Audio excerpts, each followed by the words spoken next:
All right, so check out this little dinghy that Geneo is working on here. He said this was actually the Plankton by Chris Morejohn, designed how many years ago? I don't know, probably late 90s. So this is a Morejohn design from the late 90s. Geneo's had this hull.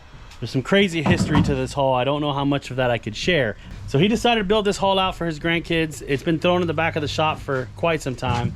And in the last few weeks, I've seen this thing transform from just a white hull that was just pulled out of the mold and thrown back here, essentially. But now it is transforming to a workable finished skiff. He is really hustling on it. See this rear deck? What are you working on right now? What is this?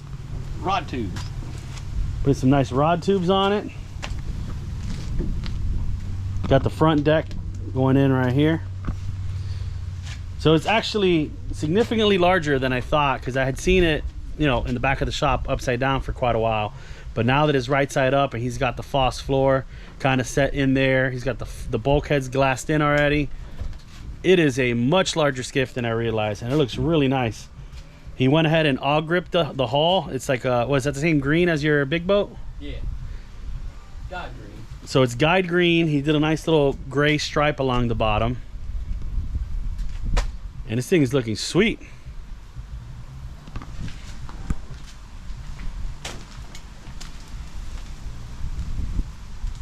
He is looking for a, what, 15, 20 horsepower?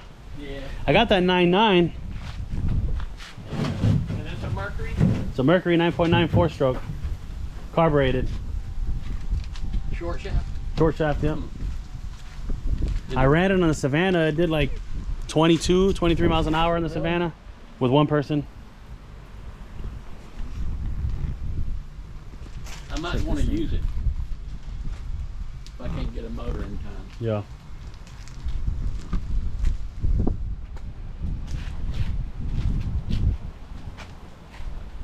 This thing looks nice. Looks like it'll eat a chop. He said it's incredibly dry. Does Morejohn have any literature about this boat on his blog? Remember, he used to have a list of all the boats. He might. And skiff design and how he got to where he got to at the first whip ray. This thing is nice, dude. I didn't realize it. It was it's like sneakishly nice. Seeing it upside down, it's looked like a completely different boat, but now seeing it finished, or you know, when I say finished, I mean painted and all of that. It's looking really good. So what are your plans for the interior? You're just gonna do like rolled gel coat or something? I'm gonna bed liner it. Bed liner, huh? Yeah. How come bed liner instead of gel coat? Just curious. Because I wanted to, if I was gonna do it, I'd finish it so I had a yacht finish. Yeah. You know? So bed liner kind of just like, it's intentionally not supposed to have that smooth finish? Right. All right, all right. Save me 20, 30 hours in bearing work. Yeah, for sure. Sweet. C deck on the sides. C deck here. And Nice. but it'd be, the bed liner's tenable, so I'm gonna do a, What is a Raptor liner? yep. Sweet. It's gonna be a light gray I will say, border, and if you, before you bed liner it, you need to put a base color, a base coat down the color of what you're tinting the bed liner. Because if not, you'll see through. translucent. Yeah, it's a little like in between the texture, you'll see like the difference in color. So you want to have an even coat. Anyway. Huh? I'm gonna probably paint it anyway. Yeah, so I ran bed liner, the same bed liner on my El Camino bed, and I had like spots of primer and other spots because I thought, oh, it's tinted to the color I want it. I'm gonna shoot it and it'll look great. But in certain lights, depending on the way the sun was hitting and you look at it, you could see where there was gray compared to the burgundy, and it just made it look kind of funky. So I went over the top with an industrial paint and I sprayed it out, and then it was much nicer once I had the industrial paint over the top of the Raptor liner. Even though the Raptor liner is tintable, they highly recommend you put a base coat before the color that you want the tinted bed liner look. I'm gonna paint it with all grip. Nice. You know, do the Over gray the top borders, of the, and then the green non-skid. What I was gonna suggest is, the problem with Og Grip is that it's shiny and glossy. It might not look, it might be too much glare. So I shot it like a matte finish, like a semi-flat over my bed liner, and it looked awesome, especially when it contrasted against the actual shiny car. It just looked nice, you know what I mean? It was a nice combination. Compared to if it's all shiny, it might be too much, I think. I don't know if you can put a flattening agent in the Og Grip, but the problem is when you add a flattening agent, a lot of time it'll like leave you some shiny spots rather than being consistently flat or satin, if you will.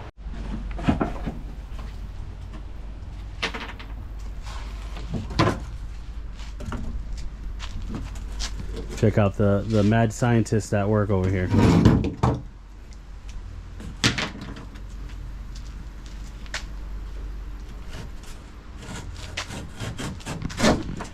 So Geneo is actually the founder of Matacumbe Skiffs. He hand built the original plug down in the Keys, down in Islamorada many years ago, before he partnered with Mel. Geneo's been in the fiberglass business for decades, correct? Oh yeah.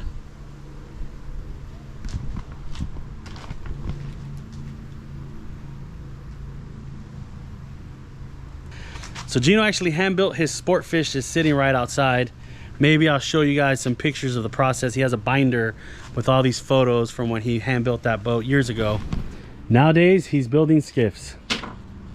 All right, so pretty soon we're gonna have to have Al Blades come out here and mow the lawn, get it all cleaned up nicely. Geneo is building, or I guess a template marking where he's going to put these rod tubes. He put them here to form it, heat it up and form it to the shape. And he's gonna put some spacers along the side of the hull to put them right where they need to be before glassing them in.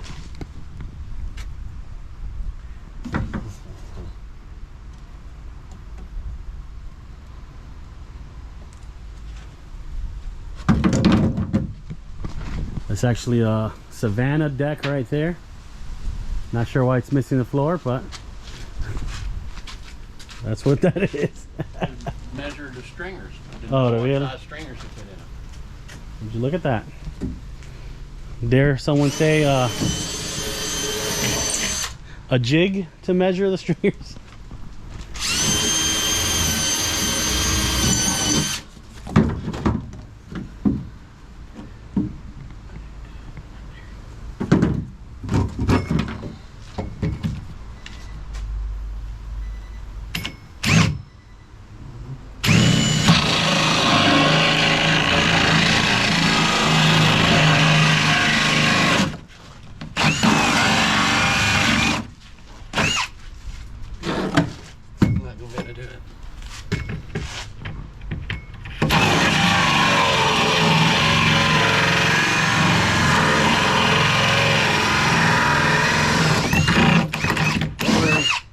All of YouTube is watching.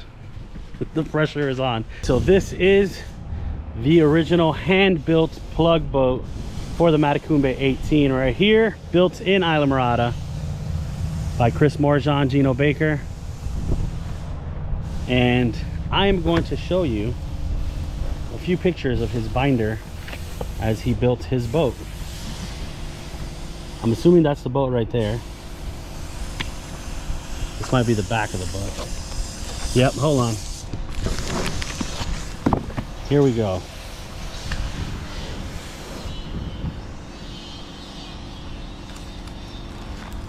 Look through this. A lot of pictures of the process of building. So they hand built this hull, as you can see right here. Hand built it from scratch. So they built a wooden frame just to be able to build the actual shape of the hull.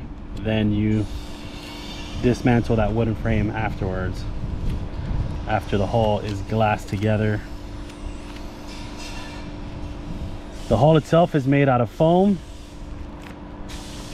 like composite, or I guess core foam, I should say. Glassed together, then faired and painted. So it's painted guide green. But check out this whole build process.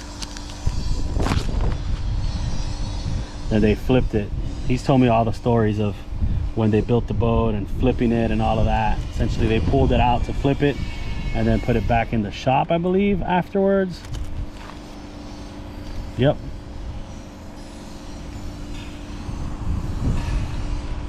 Here they are building this boat.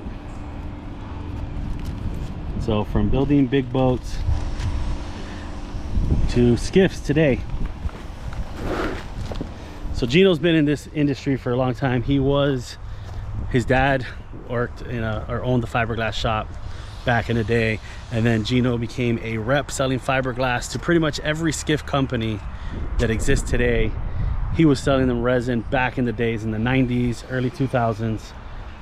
Eventually started his own company called Matecumbe Skiffs down on Matecumbe Key in Islamorada. So eventually ended up back here at Ancona. I ended up back here with Mel. You know, Geno used to work at Ancona Boats. The last boat that Geno built at Ancona Boats before he moved down to the Keys was actually my Copperhead. He built my Gen 2 Copperhead back in 2011. And after that, he drove down to the Keys and took a job at Isla Marine and eventually started Matecumbe Skiffs on his own down there. And a few years later, ended up partnering with Mel, who founded Ancona Boats and Saltmarsh Skiffs. So Geno and Mel partnered together and started building the Matecumbe Skiffs, and it has evolved into a line of several models. But I just showed you guys a few of the photos. I don't want to give it all up because I want to actually film Geno telling us the stories about that on the actual cinema camera for a different video, kind of more like a backstory on Matecumbe Skiffs from the start to where it is today. Give some of Mel's backstory, Geno's backstory. So I don't want to let the cat out of the bag just yet. Which, with that said, there is a cat around here that is named Maddie for Matecumbe. So we're not letting Maddie out of the bag. That's a segue, huh?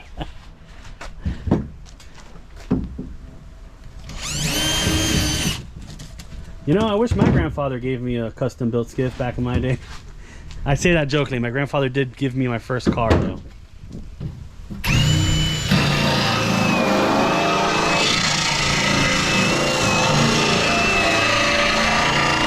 Getting there.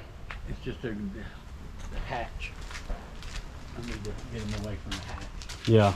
Even though it's only just life jackets anyway. Really nothing else. Not too bad. No. I thought there was going to be more in the way. It's going to be a sweet little rig. Like the PVC gutter. Oh, yeah. A buddy of mine taught me that trick. Yeah. Dude, it's going to be a sharp little skiff. And I'm still debating if I'm doing 2 hatches or 1 in the back. Yeah. You gonna do like our drop-in hatches? Mm-hmm. Nice. I'm even thinking about putting the bait well right there, and the kids can sit on it. Yeah. And you can just pull the plug because it'd be below the water line and just do a bubbler. Huh. Seems looking pretty sweet. This weekend on all that. I'd like to be